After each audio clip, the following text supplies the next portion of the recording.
आज मैं आपको संस्कृत में महाकाव्यों के लक्षण के बारे में बतलाता हूँ कि महाकाव्य के हमारे कौन से लक्षण हैं।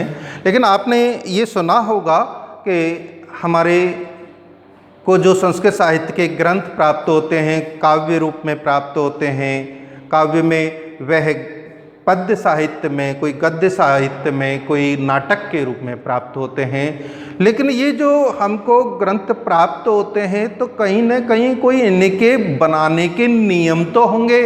जैसे पद्य में महाकाव्य कैसे बनते हैं, खंड काव्य कैसे बनते हैं, मुक्ता काव्य के क्या नियम हैं, ऐसे ही गद्य काव्य के नियम हैं, नाटक के नियम हैं।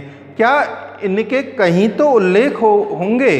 हाँ, निश्चित रूप से हैं। और जिन ग्रंथों में इनका वर्णन है उनको हम लक्षण ग्रंथ के रूप में प्रयोग करते हैं, कहते हैं। उन लक्षण ग्रंथों में विशेष रूप से हम चर्चा महाकाव्य की कर रहे हैं। तो महाकाव्य के जो लक्षण ग्रंथ हैं उनमें प्रमुख रूप से आचार्य भामह का है भामह अलंकार, आचार्य दंडी का है काव्यादर्श और आचार्य विश्वनाथ जी का है साहित्य दर्पण।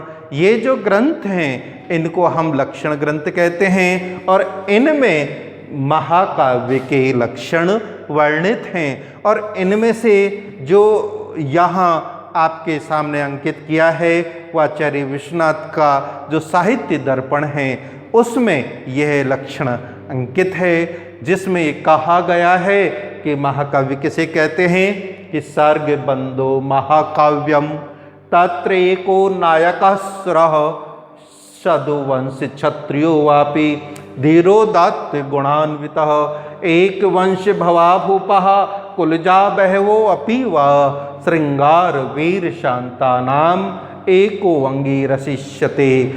ये मुख्य लक्षण हैं और भी लक्षण हैं जो आचार्य विश्वनाथ के साहित्य दर्पण में प्राप्त होते हैं। इन लक्षणों के विषय में अपन चर्चा करें कि कौन कौन से महाकाव्य में लक्षण होने चाहिए।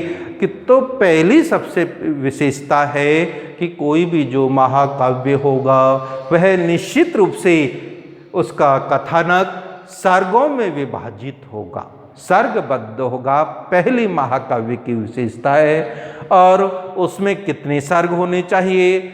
उसमें कम से कम 8 सर्ग होने चाहिए। 8 से अधिक प्रत्येक महाकाव्य में सर्ग होने चाहिए। और उस का जो नायक होना चाहिए वो नायक कैसा होना चाहिए? सुरः, वह देवता हो सकता है। सदुवंश क्षत्रियो वापि, या उच्च कुल में उत्पन्न क्षत्रिय राजा हो सकता है। लेकिन जो भी नायक हो वह धीरोदात्त गुणान्वित हो, जो धीरोदात्त गुणों के लक्षणों से संपन्न हो। नायक 4 प्रकार के कहे गए हैं, धीरोदात्त, धीरोदत्त, धीर प्रशांत और धीर ललित। इन चारों जो नायक के जो ये लक्षण हैं, नायक के जो प्रकृति हैं, उनमें से धीरोदात्त सर्वश्रेष्ठ नायक होता है।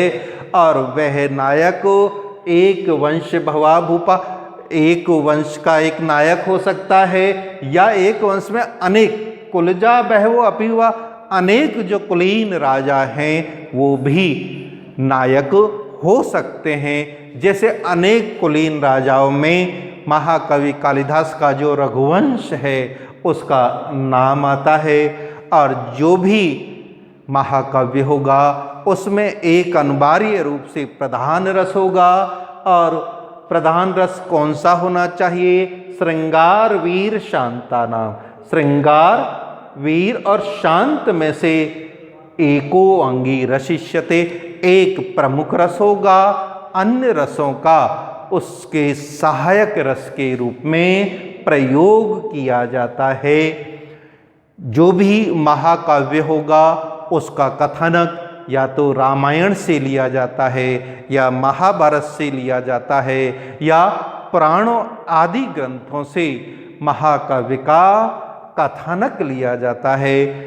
जो भी महाकाव्य होगा उसमें अनिवार्य रूप से मंगलाचरण होता है ग्रंथ के प्रारंभ में। और मंगलाचरण 3 प्रकार के कहे गए हैं, नमस्कारात्मक, आशीर्वादात्मक और वस्तु निर्देशात्मक। इन 3 मंगलाचरणों में से एक मंगलाचरण उस ग्रंथ के प्रारंभ में होना चाहिए। जो भी महाकाव्य होगा उसका निश्चित रूप से नाम होगा, नामकरण होगा, और जो हम नामकरण करते हैं वो नायक के ऊपर, नायिका के ऊपर और जो उसका जो कथानक है उसके ऊपर हम उसका नामकरण करते हैं। महाकाव्य में अनेक प्रकार के जो वर्णन हैं, जैसे सूर्य है, चंद्र है, प्रकृति है, स्वर्ग है, दिन है, रात्रि है, शिकार है, मृगा आदि के जो वर्णन है, नदी, पर्वत, इन सब का जो वर्णन है वो महाकाव्यों में प्राप्त होता है।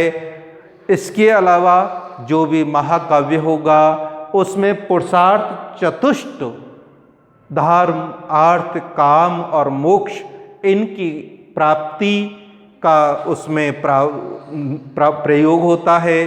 और चारों पुरुषार्थों में से एक पुरुषार्थ को प्राप्त कराने के लिए प्रत्येक महाकाव्य का एक उद्देश्य होता है। जो भी महाकाव्य होगा उसके जो सर्ग होंगे उन सर्गों में अधिकांशतः एक छंद का प्रयोग होता है, लेकिन कई बार एक ही सर्ग में अनेक छंदों का भी प्रयोग होता है और उसके सर्ग के अंत में छंद का परिवर्तन भी किया जाता है। ये जितने भी लक्षण हैं, इन लक्षणों से युक्त जो ग्रंथ होगा वो हमारा क्या कहलाएगा? महाकाव्य।